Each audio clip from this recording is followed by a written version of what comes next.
Hi everyone, and welcome to this NLA Next Gen reception at this year's London Real Estate Forum. For those who don't know me, I'm Lucy Murray. I am Programme Director at NLA, and I have had the pleasure of working with many of you on the Next Gen programme for the past 3 years. We have built a dedicated programme supporting and promoting young professionals from across every sector of the built environment industry. And each year the programme has grown. We've hosted more speed mentoring evenings, more presentation evenings, more working groups, and we have reached over 300 individuals now within the Next Gen network. This year's LREF is case in point. We've had a full afternoon of activity. We've had a panel discussion looking at future London, inviting people's opinions on what the future of their city should look like in response to a survey we've conducted with Ipsos Mori and JLL. We've had a debate where two teams have discussed the way we work and how that's affecting our health and well-being. And we're now together for this evening reception, bringing over 400 of you together to connect and meet one another, the very reason we started the programme back in 2016. The programme is not slowing down either.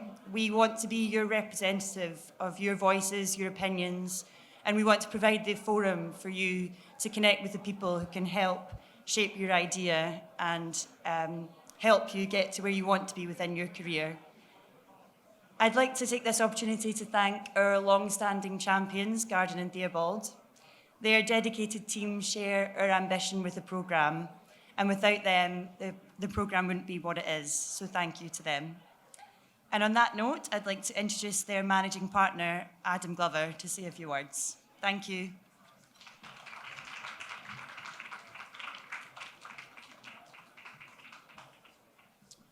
Thank you, Lucy.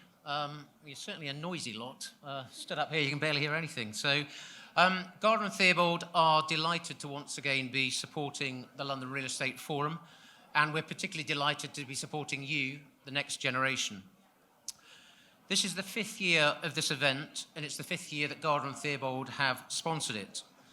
Our next generation partnerships with not only LREF, but also the NLA and the City Property Association have allowed us to accelerate the learning and particularly the networking opportunities of not only our own top young talent, but the next generation across the industry as a whole. And our support of the next generation remains at the heart of our business philosophy. Now, after 5 years of making speeches at this event, you start to run short of original things to say. So with so much doom and gloom around regarding Brexit, a change of Prime Minister and a possible change of government, I thought I'd take this brief opportunity to remind you what a great country the UK is and what a great city London is for young property and construction professionals. London's a growing city with 9 million people, and that's larger than Germany's top 5 cities combined. And that is forecast to grow to 10 million people in the next 15 years. London's the wealthiest city in Europe, with GDP per capita 6 times the EU average. Based on current GDP trends, and with London and the UK's overall population rising steadily, whilst other countries are about to go into demographic decline, the UK will become the largest economy in Europe sometime in the 2030s, and London its dominant city. London has the largest stock exchange in Europe with over 3,000 listed companies. London has a booming technology industry which has grown 20% since the EU referendum, and London has created 36 $1 billion tech companies, and the UK as a whole has created 72, which represents 37% of the total in Europe. In biomedical science, London is becoming a world leader, and London has the biggest biomedical laboratory in Europe at the Crick Institute. Of the top 10 universities in the world, 3 are in the UK, the others are in the US. And what all that means is that talent will increasingly migrate to UK cities, UK universities, and UK financial centres, particularly London. Whilst that creates significant challenges, not least of which to our housing and infrastructure, it will also create great opportunity for London, and particularly London's real estate market, and great opportunity for you, the next generation. Brexit or no Brexit, London is Europe's financial centre, technology centre, biomedical centre, and property and construction centre. So enough from me, on to the formal part of my agenda. It's my responsibility to introduce you to our guest speaker this evening. So Kat Hanna is Master Plan Strategist for Lend-Lease. Kat doesn't have a traditional property background. She's pretty bright. She has a theology and religious studies degree from Cambridge University and an MSc from the School of Oriental and African Studies. After working in a think tank and as a parliamentary researcher and speechwriter, Kat moved into public affairs management at the London Chamber of Commerce. Then in 2017, she joined the research and insight team at Cushman & Wakefield. Kat's research interests include urban economies, transport, and the relationship between technology and the built environment. Kat has authored a number of reports and articles on urban development in London and regularly appears as a commentator on urban affairs across a range of publications, media, and events. Earlier this year, she took up the role of Master Plan Strategist for Lend-Lease for the Euston Oversight Development. This follows the appointment of Lend-Lease as Master Development Partner for Euston in 2018, delivering a mixed-use development for the 54-acre station site, which is set to become the largest urban regeneration project in the UK for a generation.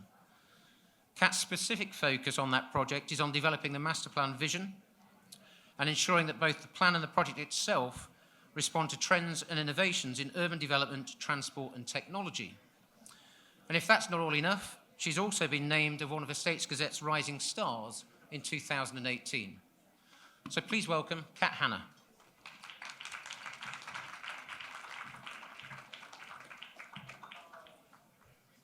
Right, thanks for that welcome. It's a bit like, yeah, this is your life. It feels a little bit premature. So yeah, I'm Kat. Very good to be here and to be invited to speak this evening. I'm just going to talk a bit really about how I ended up here. It's a question I ask myself on quite a regular basis at quite a few meetings and engagements I do. A little bit about, I've been asked to sort of address the next generation and then also just talk a bit about the sector and the wider industry as well, and actually what people that are managing the next generation should be doing or should be thinking about. So to kick off, a bit about me and how I got into the sector. I didn't know anything about real estate growing up. Unlike quite a lot of people in the sector, I didn't have family or friends that were involved in it at all. My parents were actually both head teachers. For anyone here that knows me, that probably explains quite a lot. It's probably given me a bit of a healthy disrespect for authority, which I think may have helped me get to where I am today. I didn't have much in the way of careers advice either. I did one of the tests that you took at school, and they, surprise, surprise, advised me that I should be a teacher.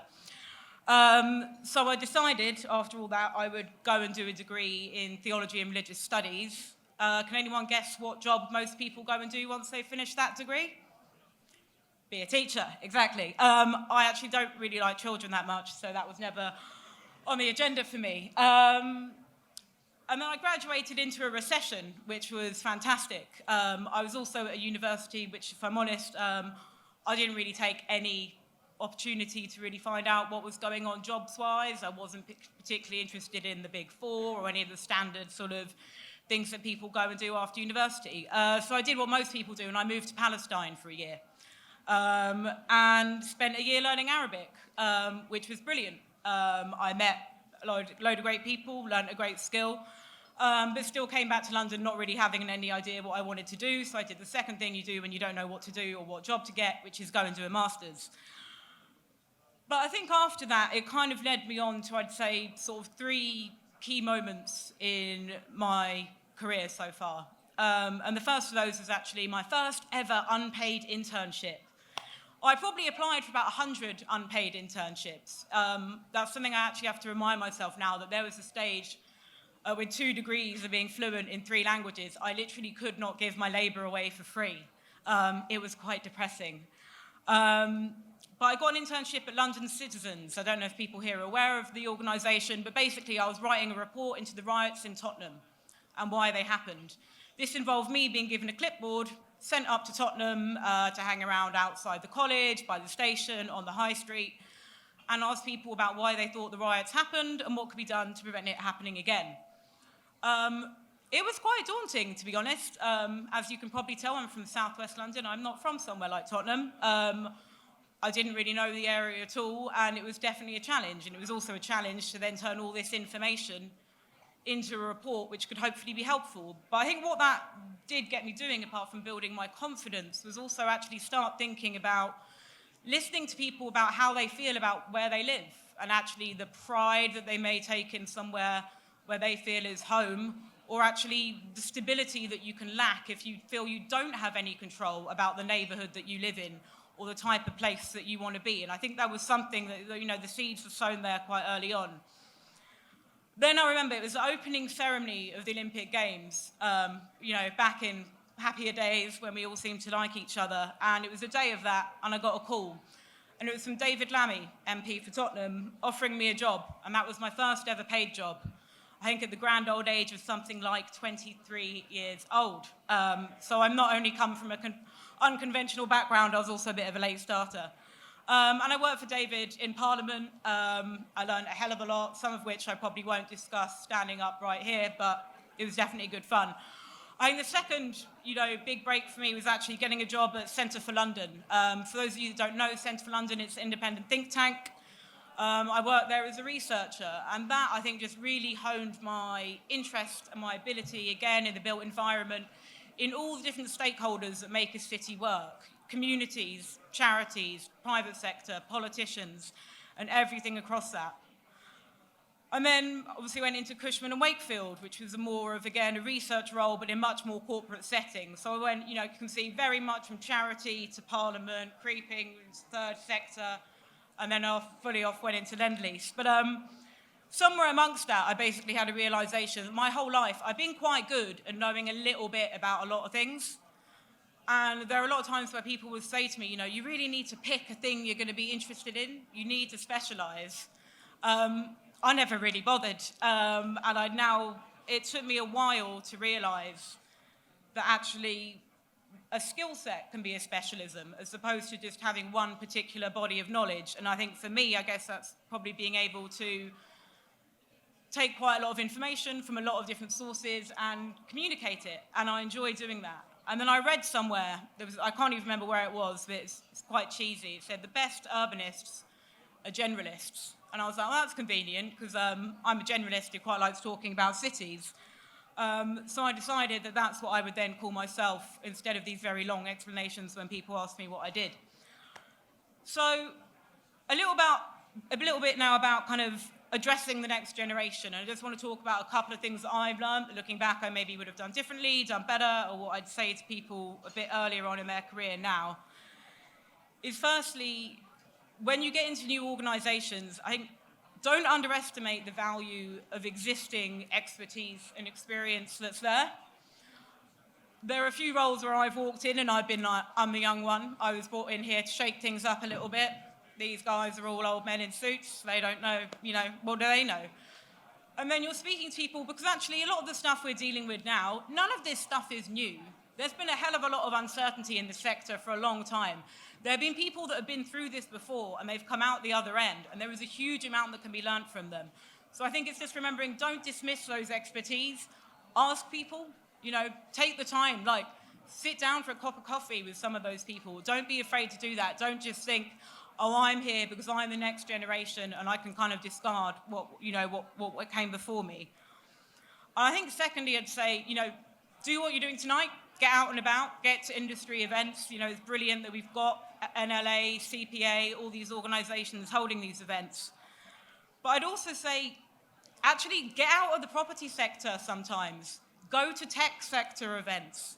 Go to arts events. Find out about culture. It doesn't really matter what it is. Just meet other people who are young and care about what they're doing, because it will be so much more inspiring than always spending your time, you know, with your necessary cohort that you came to in your sector. So this is how little I knew about property. I joined Cushman and Wakefield at the age of 30, and I had quite a few people say to me, oh, well, you were grad. Obviously, I was very flattered, because when you're 30, it's actually quite nice. People think you're young. Obviously, I was not a grad. And I didn't really know what they meant when they said, are you a grad? It was like, well, I have a degree, but you know, I don't know what you mean. I didn't know about this thing of necessarily coming and being in a cohort where you'll go through together, you'll rotate, you'll then go off and have people that are in your cohort who will go off to JLL and to Savills and to these others, and you've got this great support network and bubble.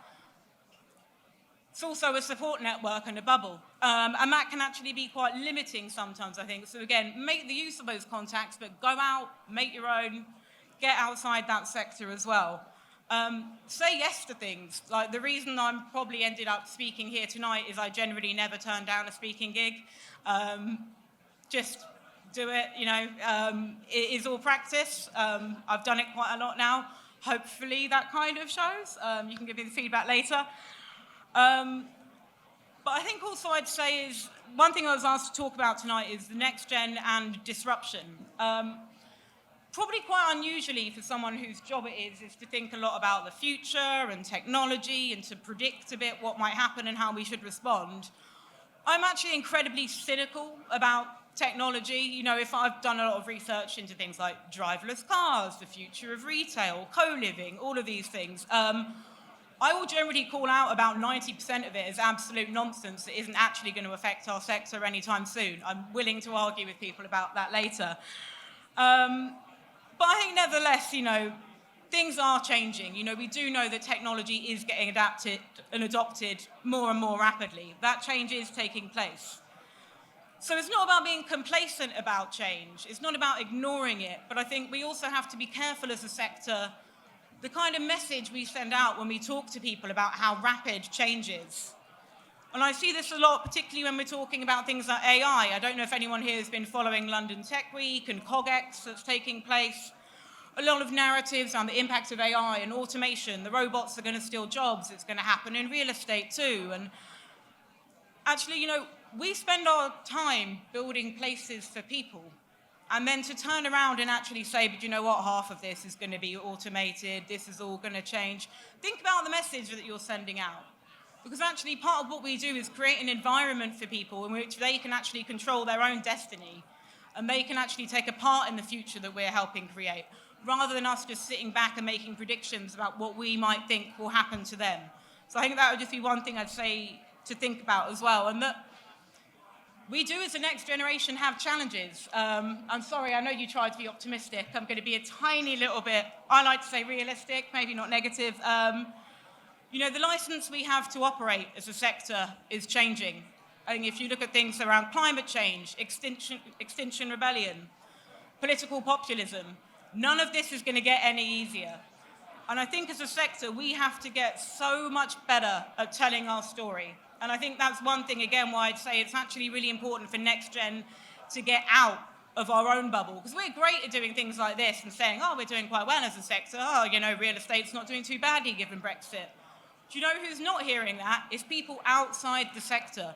It's people who want to know the positive contribution that we make as a sector to London, to cities around the UK.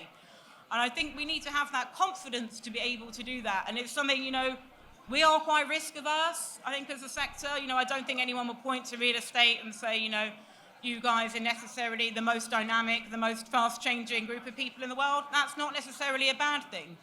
But again, have the confidence to get out there and tell your story, whether that's about your individual role, your individual project, your company, or the sector more generally. And I guess now for the fun bit, which is it's kind of the wider industry, and also what can managers do for people that manage the next generation.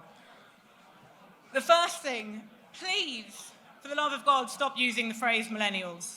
Stop referring to all young people as millennials. Not all young people are millennials, and not all millennials are young people anymore. I feel like I'm probably teetering on the edge of that bracket. More broadly, I mean, there's various reasons why it's annoying. Often it is used as a signifier for being like, hey, you're young, you're different, which actually sometimes can get a little bit wearing.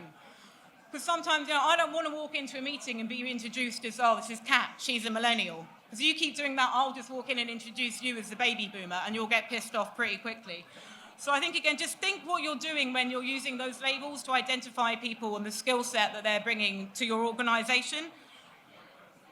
And I think also it then does lead into a sense of complacency of, well, we've hired a few millennials. That means we're doing all right at this next gen thing. We're totally ahead of disruption, we've got it covered. Bringing in 1 or 2 people is not actually really going to change your company culture. Policy matters as much as it does people. And it's really easy to make a bold and sexy hire that catches a few headlines. It's actually a lot harder to do some of maybe the more prosaic or the more uncomfortable things. Really looking at your recruitment policy. Do you actually need to recruit people who are surveyors? Or could you actually go and recruit grads who have got a totally different degree?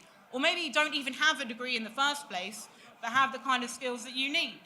So again, look at policy around retention, around promotion. Start getting those things right, rather than just worrying about how we're doing the right things around wellness and talking about the right things to millennials. Have the policies to back it up.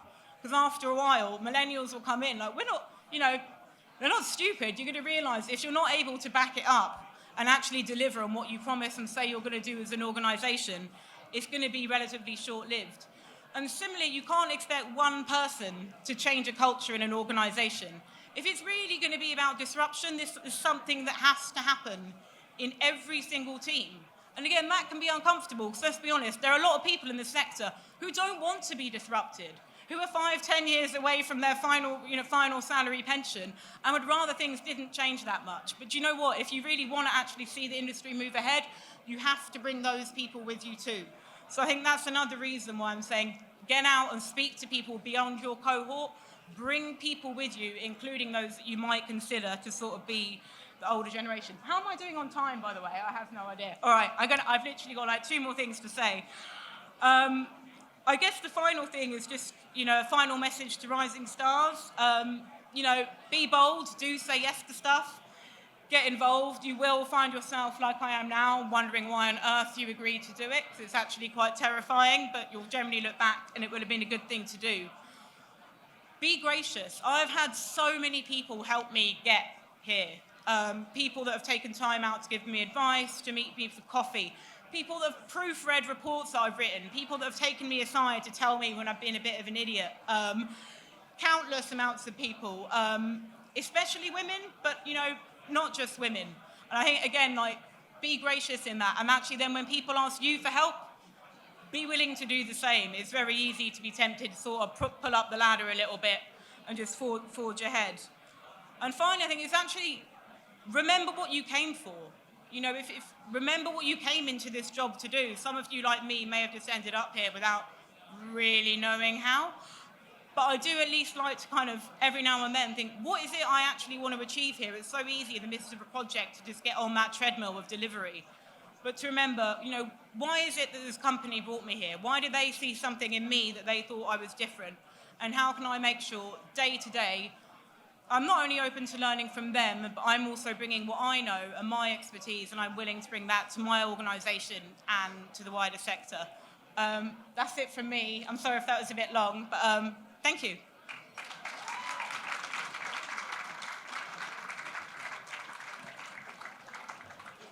Well, I'm glad I didn't use the word millennial in my speech. 2 thank yous. Thank you, Kat, first of all, for accepting the invitation to speak so quickly, because that saved us an absolute fortune in appearance fees, the money of which has gone behind the bar. And secondly, thank you for talking for so long, because that's half the bar bill as well. So all that remains for me is to say, enjoy the evening, make the most of the networking opportunity. The bar shuts at 9 o'clock, and enjoy yourselves.